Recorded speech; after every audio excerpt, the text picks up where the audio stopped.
I den her video så vil jeg gerne fortælle dig lidt om, hvad du kan få med dig, hvis du er med på det her nye forløb, som jeg har lavet, og som starter 18. maj, der hedder Styrk dine spirituelle sanser.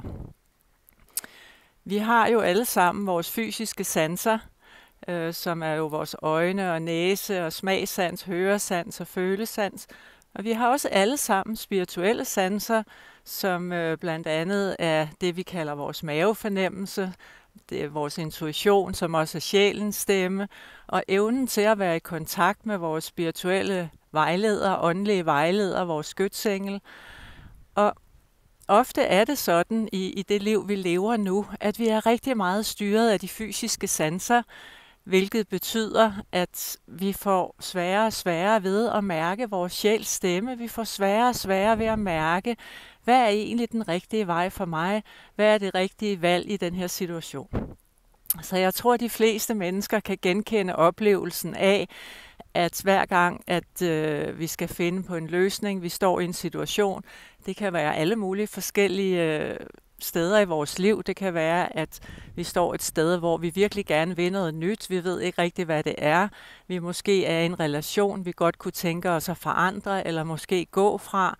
Det kan være vores job, vi er utilfredse med. Det kan være kroppen, der begynder at sige fra. Igen, det kan være mange forskellige udfordringer, som vi står overfor. Og at det ofte er vores tanker og vores sådan følelser ud fra egoet, der er styrende i forhold til, men hvis jeg nu siger mit job op, så ved jeg ikke, om jeg har et andet, så jeg må hellere blive, indtil jeg har et andet. Eller hvis jeg går fra min partner, så kan det være, at jeg ikke finder noget at bo i. Og egoets stemme er sådan overordnet set styret af en grundfølelse af angst, utryghed, et behov for kontrol, men også tit en oplevelse af at være et offer, og livet er uretfærdigt. Og det er jo ikke så mærkeligt, fordi hvis vi ikke har den spirituelle dimension med, når vi ser ud i verden og i vores eget liv, så er det klart, så virker det jo enormt uretfærdigt, det vi ser. Nogle mennesker sulter og lider helt forfærdeligt. Andre mennesker lever i sus og dus og har jo frygtelig mange penge. Det er ikke altid dem, der har rigtig mange penge, er de mest kærlige mennesker. Så det kan jo virkelig sådan skue i vores retfærdighedssans, når vi kigger ud i verden. Og også nogle gange i vores eget liv i forhold til, at vi selv måske synes, vi er nogen, der altid opfører os ordentligt og tager hensyn til andre, og hele tiden møder en masse udfordringer i vores liv, og så ser vi andre mennesker, som opfører sig fuldstændig som det passer dem, og er ligeglade med andre mennesker, og det ser ud som om, at alting bare kører for dem.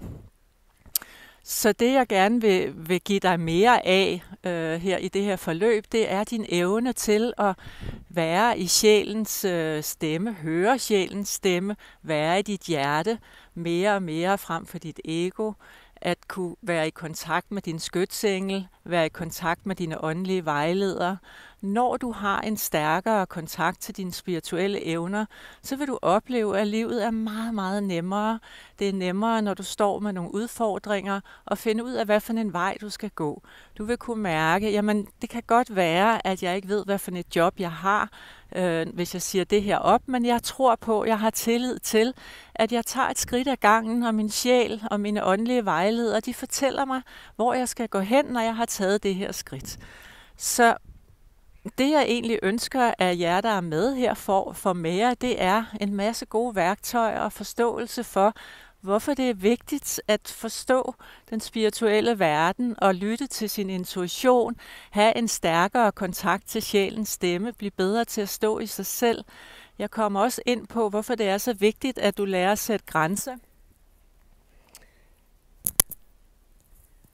Jeg kommer ind på, hvad det er, der sker i verden lige nu. Hvorfor ser verden ud, som den gør? Og hvordan kan du lære at navigere i verden, i dit eget liv, uden at være styret af en grundfølelse af angst og utryghed?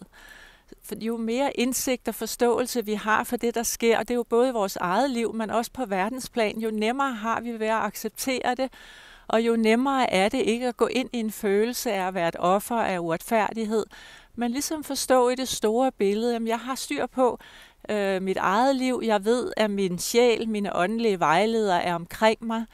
Du vil opleve, at følelser som ensomhed og meningsløshed erstattes af en følelse af meningsfuldhed, en følelse af at være forbundet med en større kilde af kærlighed, af støtte, af varme, af omsorg.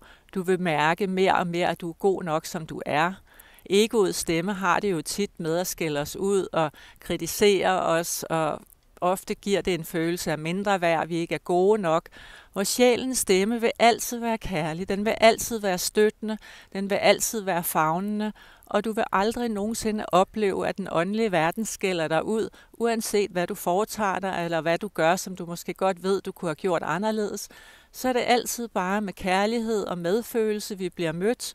Og når vi kan være i kontakt med den kilde, så er livet bare så meget nemmere. Du vil begynde at opleve en tryghed inde i dig selv, i stedet for at famle rundt i det ydre for at finde noget, som du kan holde dig til, et anker i det ydre. Det bliver sværere og sværere nu i den tid, vi lever i, og det er også fordi, vi skal alle sammen lære at finde vores anker inde i os selv. Ja, men du kan læse mere om forløbet her på hjemmesiden.